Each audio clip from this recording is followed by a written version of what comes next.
Unfortunately, he doesn't understand English, I don't think, and I don't know any Dinka. You like the way you look? I like, here, come here. Look. Well, yeah. I like your hat. It's very nice. This here.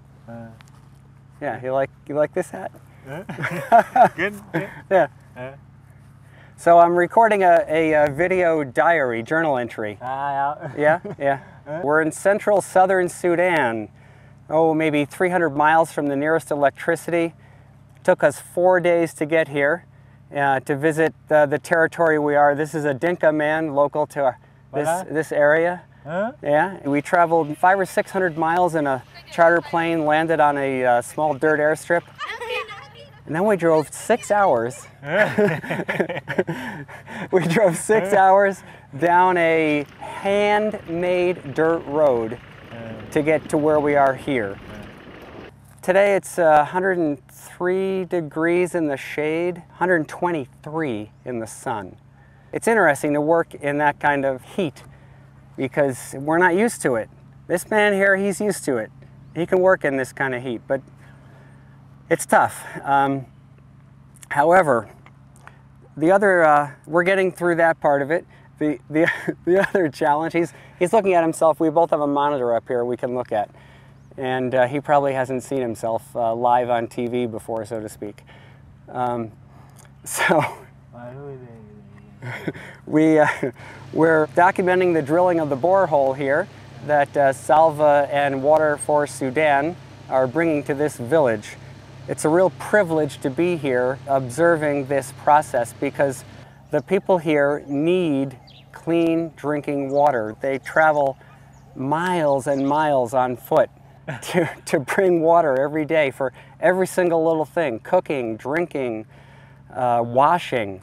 And that's one of the other challenges of the production is water. We are learning the life lesson of not having enough water. That's a real challenge, keeping hydrated out here in this heat. The way our bodies are, we're not used to this heat. We want to be drinking constantly. I could drink 4 liters in a day, and I did yesterday, but we're only allotted 2, and that's a little tough. You like that? Who's the better looking guy, you or me?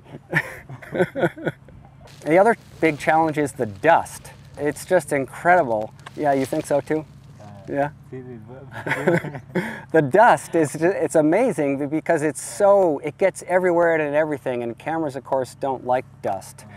But these challenges are just absolutely nothing compared to the daily life of the people here, for one, and for two, Salva and the crew have constant, unending problems to solve that are just, and they solve them every time something goes wrong, and something's always going wrong. Flat tires, trucks not starting, parts for the drill or the pump breaking, and they fix them. And they're in the bush here.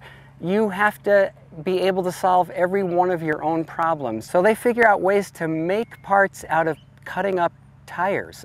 They cut a tire to make a replacement part that pumps the water to run the drill. To get a new part, it's going to come from Alabama, if in fact they had to order it. It would take a week or more to get to Uganda, and then it would have to be probably picked up in Kampala, Uganda from here, but that is like a 2 or 3 day drive. It could be weeks and weeks to get a new part. The challenges that we're experiencing are just the tip of the iceberg of what it is like to be and do things in Africa. It's a mind blower. But everything is solvable.